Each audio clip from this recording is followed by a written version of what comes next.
My name is Chris McCullough. I'm a professor of art. I teach drawing and painting and coordinate the MFA in Interdisciplinary Visual Arts. The focus of my work is primarily framed in the cultural context of gender and society. This painting, Chickadee, is from Her, a series of 16 works in encaustic and mixed media on panel that focuses on gender-specific vernacular and its impact on self-identity. The works reference colloquial terms, endearing and rude, used to both characterize and objectify girls and women. On the surface, the paintings appear to be innocuous images rendered in a superficially reassuring visual style. It is only through reading the titles that the message becomes clear. Increasingly, young girls form standards of appearance and measure themselves by notions of beauty and behavior promoted by social media, film, television, music videos, reality shows, and advertising. The visual and verbal language of the media plays an enormous role in shaping and fabricating, for both men and women, the picture of a desirable female and the requisite traits of a popular girl or woman. I see each image as a symbol to be read much like the iconographic language of symbols present in Western art, especially that of the Renaissance. The interpretation of each image or sign depends on the context in which it is used and its relationship to the collective whole. My penchant for narrative is deeply rooted. I draw inspiration from many places, including my background and the minutiae of everyday, mixed with a dose of humor and imagination and laced with acerbic observation. As I mentioned earlier, this series is executed in encaustic and mixed media. Encaustic is an ancient process of painting with pigmented beeswax mixed with melted resin. Perhaps the best known encaustic works are the Fayum mummy portraits by Greek painters in Egypt in the 1st and 2nd centuries AD. Encaustic painting resurfaced in the mid-20th century. I was first exposed to the media about 15 years ago and was immediately intrigued. Encaustic color is mixed much like traditional oil paint, but on a heated aluminum palette. Each layer must be fused to bind the medium. The application of heat softens the wax and can return it to liquid, thus producing unpredictable results and making edges difficult to control. For this reason, most contemporary encaustic painting is abstract in nature. I appreciate the physical properties of encaustic, such as the luminosity of glazing, while allowing for unique textural details. There are 16 panels. The number 16 alludes to the number of images found on the game board of La Loteria, a game of chance commonly called Mexican bingo, popular in the first half of the 18th century. Instead of just calling a letter and number, the announcer for La Loteria shares a small phrase or poem that hints at the image. The innuendo often depends on the social context within which the game is played. The arrangement of the 16 individual panels is intended to change with each installation. This fluctuating and arbitrary arrangement may modify the interpretation of the visual sign, just as random encounters with visual and verbal messages present in society and social media can influence the development of self-identity. Lately, I've had the desire to return to larger, more complex narratives that address psychological and social pressures using lush color and playful, familiar objects that upon closer inspection reveal an underlying tension. I leave you with these thoughts. Teaching instills empathy. Ideas come from anything and everywhere. Read and look, and look some more. Laughter, ephemera, and flea markets all lead to the small and inconsequential fragments that speak volumes.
Hi there. My name is Katherine Garlick, and I'm an assistant professor in the Department of Theater and Dance, part of the Cliffe College of Creative Arts and Communication. As a costume designer, my process is to go through a script, discover the characters, and figure out how to use clothing and costume to help tell the story to the audience and tell them who those characters are. A big part of my process is what we call rendering. And rendering is taking your design ideas and putting them down on paper, whether you're using markers or colored pencils or watercolors, but every single costume has to get a drawing as part of the design process. So today, I would like to share with you part of my process and how I draw, so you can see how you go from a piece of blank paper to something like this. Even a humble pair of jeans and a t-shirt will need to be drawn. So, thank you for joining me, and here you get to see me painting a rendering. Thanks!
Let us consider the teacup as an art for the table.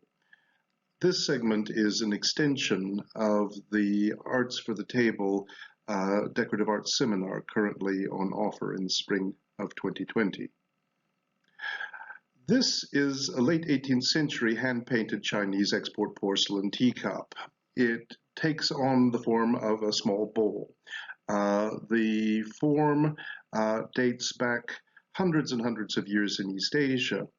And as the commodity of tea was exported to the West, the Chinese notion of tea consumption as a separate social break during the day followed it. This cup was created either in Staffordshire or in Sunderland in England. It features the addition of a handle. Europeans started to have handles added to their teacups in the 18th century. This cup actually is from the first quarter of the 19th century. Its dimensions aren't much bigger than the previous Chinese export tea bowl, but do feature now decorations applied through industrial techniques, including the application of the metallic luster glaze using a wheel and a transfer print on the front showing Venus stealing Cupid's bow and reflecting the romantic potentials and courtship potentials of the tea ritual as it was developing in the West. Here are two refined earthenware teacups produced in Staffordshire. The one on the left could date as early as the 1830s. The one on the right likely dates to the 1850s. The one on the left is still looking backwards to the old form of the tea bowl. The one on the right has a handle, which is, of course, essential by the mid-19th century. The exterior of both is completely ornamented with transfer printing in the forms of a romantic landscape. And the forms of both now are more vertical and slightly larger. This reflects a shift in tea as being a viable accompaniment to a meal, such as a luncheon or perhaps even a breakfast. Leaping ahead decades, then we come to this substantial breakfast teacup. The diameter of this teacup is in fact 5 inches wide, making it more than double the scale of the Chinese export teacup that we began with. Here we have a work that is a Royal Worcester production and carries the date mark 1939. Fitting to its age, it has this kind of streamlined racing stripe of orange and black that run around both the edge of the saucer and the rim of the cup. This then is kind of incongruously combined with an image of a speeding stagecoach, a rather nostalgic hand-painted image that contrasts to the machine aesthetic of the rest of the piece. Perhaps, however, both images imply the function of this cup, which is to get you going in the morning. When placed together, these teacups tell us stories. One of these stories is of ever-increasing capacity. On one level, this reveals the changing nature of tea as a globally traded commodity. In the 18th century, it was an expensive imported good kept under lock and key, but by the early 20th century, it was readily, cheaply available in the form of tea bags nearly everywhere. Additionally, though, the change in size of these teacups, of course, reveal a changing attitude towards the consumption of caffeine. This issue was at first treated gingerly in the 18th century as something that was for a special occasion, but that great big breakfast teacup from the 30s, on the other hand, reveals that by the 20th century, caffeine had become the fuel of our everyday lives. What stories do your dishes tell?